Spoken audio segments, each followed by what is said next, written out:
Yo, it's Yerk, and today I'm bringing you a step-by-step tutorial on all the functions of the new player spawn device in Fortnite Creative. This episode of Fortnite Creative 101 will teach you everything you need to know about the new player spawn device and all the new settings that Epic added or changed with the addition of this new device. Before we get started, I do want to shout out Snownimus for the idea of this video. A link to his Twitter will be down in the description, but let's hop right into it. So with the new 15.10 Fortnite update, Epic added in a new player spawn device allowing us to spawn players off-grid. This essentially made the old spawn pads a thing of the past.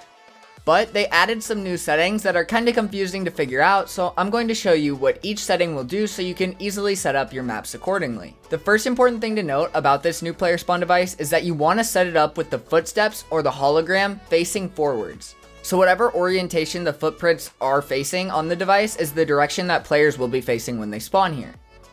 Now that that's out of the way, we're going to start with how to set up a pre-game lobby. This is where players will spawn when they first enter the island and before the game starts. To do this, we want to place our spawn pad, and we're going to set enabled during phase to none, and we're going to set use as island start to yes. And that is now going to spawn us here whenever we first join the island. Next, we're going to set up where the player spawns when we hit start game.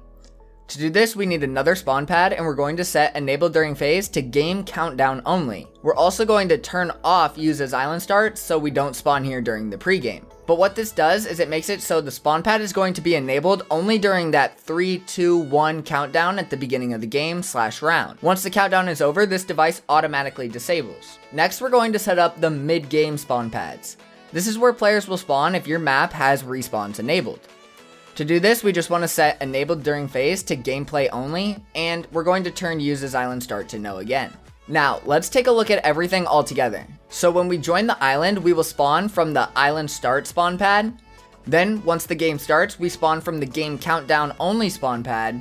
But once that countdown is over, and if we respawn again, we will now spawn from the gameplay only spawn pad.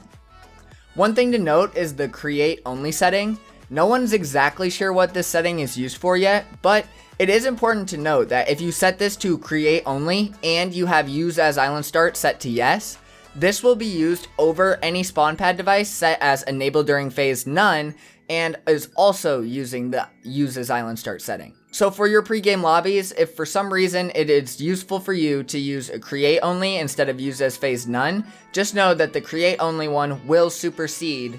But I've only found this to work during the pregame setting, so I would just avoid the create only setting for the time being.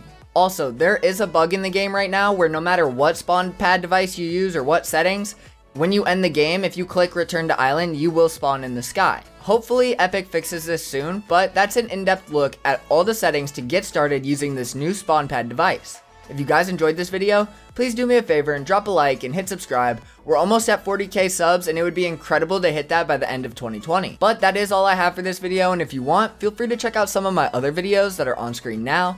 Thank you all so much for watching, and as always, stay up.